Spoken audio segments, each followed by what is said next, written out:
जहाँ पे हम अपने आप का भी, अपने बच्चों का भी, अपने देश का भी उज्जवल भविष्य कर सकते हैं। नमस्कार दोस्तों, मैं कंचन अरोड़ा द फैक्ट टाइम में आप सबका स्वागत करती हूँ।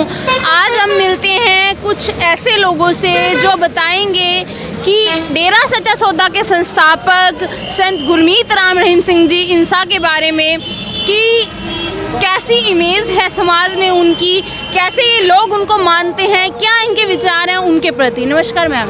नमस्कार जी। आपका नाम? सोनी इंसा। कहाँ से आए हो? मैं यही सिरसा से हूँ। मैम सिरसा से हो, डेरा सच्चा सौदा से आप कितने समय से जुड़े हो? डेरा सच्चा सौदा से मैं 2005 से जुड़ी हुई हूँ और मेरी जो फैमिली है वो भी कब से ही जुड़ी हुई है डेरा सच्चा सौदा से। आगे भी हम बस पिताजी के ही हैं। मैम 2005 से अब 2020 हो गया, अब इतने सालों से डेरा सच्चा सौदा से जुड़े हैं, तो मैम इतने सालों में क्या आपने वैसा कुछ देखा जो हमें मीडिया ने दिखाया है? नहीं, ऐसा तो कभी सपने में भी नहीं सोच सकते हम जो मीडिया ने दिखाया है। देखो, अगर मैं मीडिया के बारे में कहूँ तो मीडिया तो सेंट्रल गवर्नमेंट की कठपुतली होती है, ठीक है। अगर आज सत्ता जिसकी है, यानी कि जो सत्ता में है उसी की वाहवाही होती है, बाकी की नहीं होती। यानी कि अगर जो सत्ता चाहती है, अगर हम डेरा समर्थक वो करते तो वो ऐसा कुछ भी नहीं दिखाते, वो हमारे फेवर में होता सब कुछ। तो ऐसा नहीं है, जो दिखाया जा रहा है सब ये एक ड्रामा है, कुछ नहीं है। मैम यहाँ के शिक्षक संस्थानों के बारे में बात करूँगी, गर्ल्स स्कूल, गर्ल्स हॉस्टल के बारे में बात करूँगी, उसके बारे में बहुत कुछ सुना है। मैम कैसा मानती हैं आप गर्ल्स स्कूल को, गर्ल्स हॉस्टल को, कैसा माहौल है?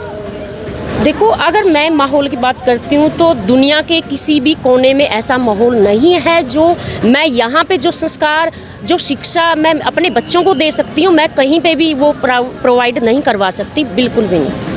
और सेफ गुड़िया के लिए, अगर मेरी गुड़िया गर्ल्स स्कूल में पढ़ती है, सासनाम जी गर्ल्स स्कूल में, और मेरा बेटा है जो सासनाम जी बॉयज़ स्कूल में पढ़ता है, और मैं सासनाम जी जो प्राइमरी स्कूल था, सेवादार स्कूल था, उसके अंदर मैं 5 ईयर्स टीच कर चुकी हूँ।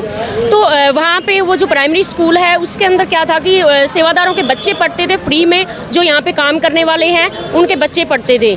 देखो, अगर हम इतनी भावना देख सकते हैं, कोई अपने बच्चों को भी पढ़ाने में इतनी एफर्ट नहीं कर सकता, इतना खर्चा नहीं कर सकता। और यहाँ पे कम से कम हज़ारों बच्चे ऐसे थे जो फ्री एजुकेशन ले रहे थे, उनकी शिक्षा फ्री थी, उनका जो व्हीकल का खर्चा है वो फ्री था, उनको स्टार्टिंग में तो उनको और टीचर्स को खाना भी दिया जाता था जी।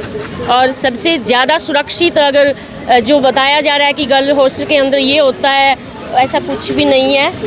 100%, बल्कि मैं 110% अगर कहूँगी वो भी कम है जी।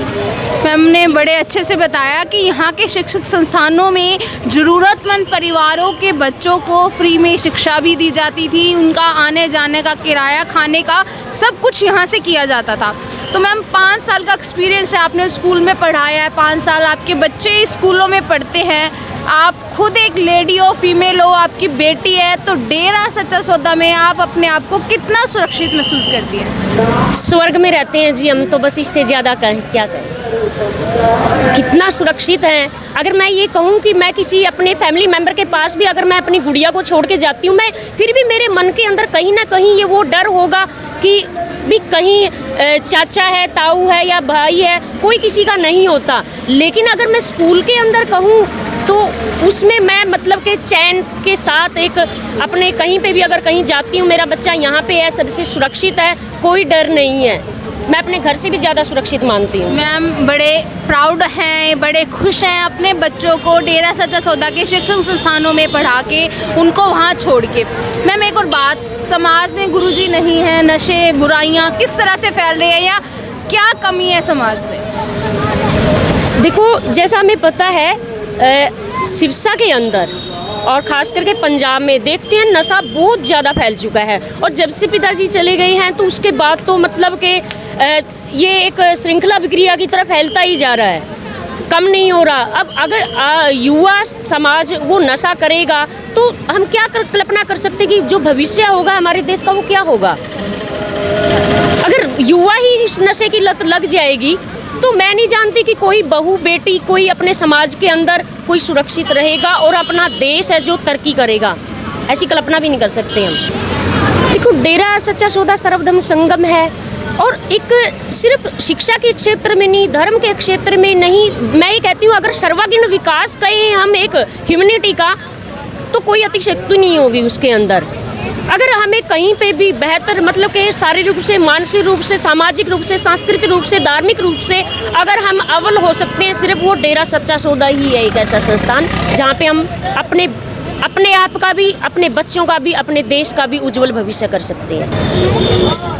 हम तो यही कहेंगे, जो हमारी माननीय सरकार हैं उनसे यही अपील करें कि जल्दी से जल्दी हमारे गुरुजी को बाइज्जत बरी किया जाए।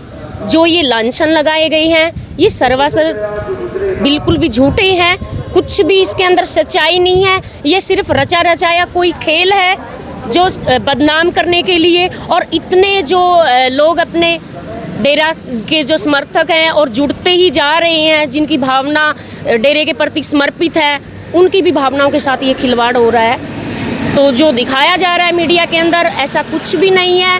हम यहाँ पे 2005 से इनके 15 ईयर्स से यहाँ पे रह रहे हैं, हमने कभी भी ऐसा ना देखा, ना कभी सोचा और ना कभी फ्यूचर में ऐसा हो सकता है।